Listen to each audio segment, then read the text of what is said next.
let's start with Georgia Tech because my goodness. Okay, Pitt beats number 16 Georgia Tech 42-28. Really an unbelievable first quarter. Pitt Mhm. goes up 21-0. It was just a mess. And, Georgia Tech's had a couple of these issues throughout the year. Slow starts. We've talked about that many times. Generally more on the road for them, not at home. So that was a bit shocking. And then, of course, the defense. I feel like it's almost like Georgia Tech just flew so close to the sun every week, especially lately. And this time, they flew way too close, and they obviously got burned bad. That defense looked rough, Mac. And like you said, this is a Pitt team that was dominated by Notre Dame. Heinzel really struggled in that game. He was great against Georgia Tech. No Des Reed. You Mhm. had Boozy Turner, who had 21 carries for 201 and a touchdown. Freshman, he looked great, by the way. But I guess, Mac, maybe just what Pat Narduzzi said is true, you know? He Yeah. really didn't care. Now, That it's hard to get motivated to play Notre Dame. I mean, who's ever heard of I them, know. right? Yeah, they They just suck. weren't they were looking ahead to Georgia Tech. That's what it was, Right. Mac. That's what I think too. Yeah, honestly, it does. I am actually gonna get a little fired up right here just because why not? This is the stuff that really drives me nuts is that a team can go out literally a week apart. I mean, we're talking 6 days and look so incompetent, look like they don't know what they're doing, don't know how to block, don't know how to read a defense, can't get separation, cannot run the ball, can't tackle, can't blitz, um, don't want to be there, at the middle of the game. And to go to this like Super Saiyan, Herculean effort in a conference game when it matters, it's just like, this is so dumb. It's so stupid. And it's another reason why I will never coach ever. I can't deal with that. I'd die. I would literally die. Cannot do it. Cannot do it. So anyway, yeah, it's frustrating, but they came out on fire and they ran the ball extremely well. Heinzel threw the ball all over the yard. I mean, he was dealing. And we probably should have expected it. We just didn't know how he was going to react, after that tough game, just because the Georgia Tech defense has been so bad all year. And that's what's so frustrating. You mentioned fly close to the sun. It's literally like I was in a time capsule and I went back and forth and we're talking about Miami from a year ago. It's the same exact thing.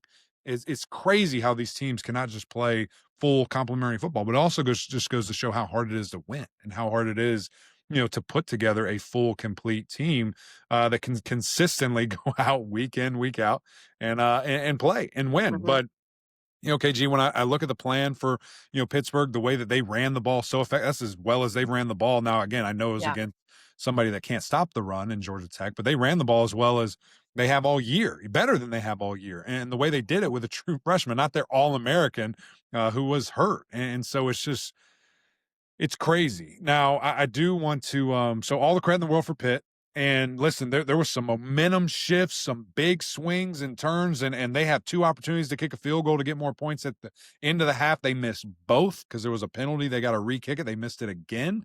And Georgia Tech had all the momentum in the world, all the excitement, all the hype. Even so, they were down, or excuse me, up two scores.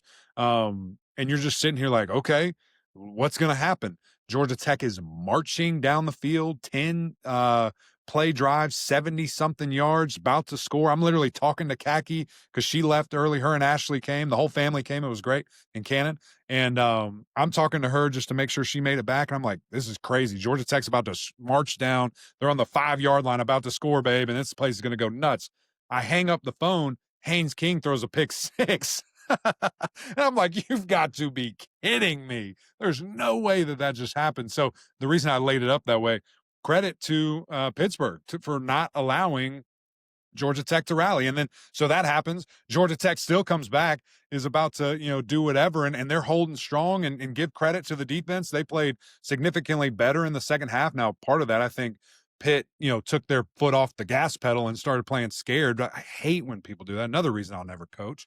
And they're finding out they're in a weird position. And then this dude just busts out a 50-yard run touchdown. You're like, okay, Boozy. it's over. It's over now. Like it's for real over. But give credit to GT for never quitting. I mean, literally, it's like 28-0, and I'm like, this is the craziest thing I've ever seen.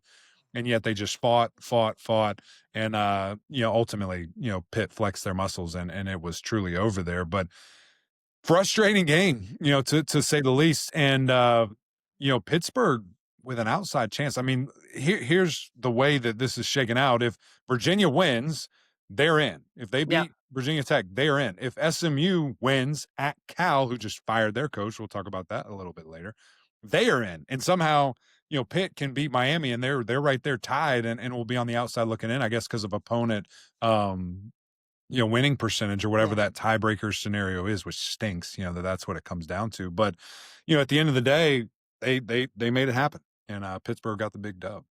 Okay, this is just a quick sidebar. With all of this craziness, because we could end up, like we're talking about, have 3 teams at 7-1. Mhm, Should we go back to some form of divisions? Like, do you think that's because we're gonna see this all over the place at different mhm, leagues. It's just mhm. kind of a mess. Now, are the divisions any better, right? Because Right. you used to have a 7-5 coastal team playing Clemson or Florida State every year, but Mhm. I just don't know, is there a right way to do this? I guess the I reality is you know. just need to win all your games. If you go 8-0, you're gonna be in there unless you have 3 Yeah. teams go 8-0, which I'm not sure is mathematically possible. Do you know who, with every ounce of their fiber, wishes there were divisions? Wake Forest, because they would be in. They would Well, be in Wake the beat ACC Virginia championship. and SMU. I know, and Crazy. they would be on the Atlantic right now as I'm pulling up these standings. They would be in the Atlantic at 4-3. They would be in against a 6-1 Virginia or Pitt or SMU Crazy. or whoever, which Wow. is bonkers to think about and to look at. Or maybe Mm, SMU, who knows? Maybe they would have been in the yeah, Atlantic. I don't know. I don't know what would have happened kind of with that. Um, I don't know. I still like having the two best teams, and it does yeah. stink that this potentially, and maybe it won't. Maybe it'll all shake out, and it's fine if Miami handles business. But can we count on that? I don't know. It will be fascinating if we do have a tie and it comes down to opponent win percentage, something you literally have no control over. But the reality is you did lose at least 1 game. So Sure, sure. control your Just win, destiny baby. and win all the games. And, I get that. But more on this game, Mac, we talked about how that the old playoff commissioner guy who's out now, when he talked about Georgia Tech getting dominated on both sides of the ball. Mhm, Now they were dominated defensively. Offensively, I know they scored 28, but the picks from Haynes King mhm. were a bit shocking. Like, this is a guy that doesn't turn the ball over. He almost always makes the right decision. But I thought Pittsburgh's blitz was able to speed him up a few times. Like, the first pick was just crazy. I mean, it's almost That was like a he bad just throw. threw it up there. Mhm, And then the second pick, of course, being returned to the house. It's really tough when you see Haynes King in a situation like that with all he's done for Georgia Tech, with, being one of the greatest players, I would say, in their school's history, to have that kinda game and mhm. those picks in this type of situation. That's just it was brutal to watch for him a little bit. It's the, worst day to have your worst day. Yes, Senior yeah. night, last home game ever. It Ugh, sucks, and that's part of it. That's part of, the brutality of this sport, and it's something where even still he has them in the game. I mean, I can't imagine yeah, without him, yeah. what that looks like just because of, But, like, how the pick well. 6, Yeah. even the first one, I know. you know What's even crazier though, now that I'm just kinda looking at this box score, the fact that Malachi Hosley had 1 rush is nuts to me. mm, that's Nuts. wild. Haynes King had 20 carries. Yeah, the run game, I mean, and Pitt blew us away because Pitt hasn't been able to run the ball all year. Mm, And then mm, you come out with Boozy, and mm, I just love the name, it's amazing.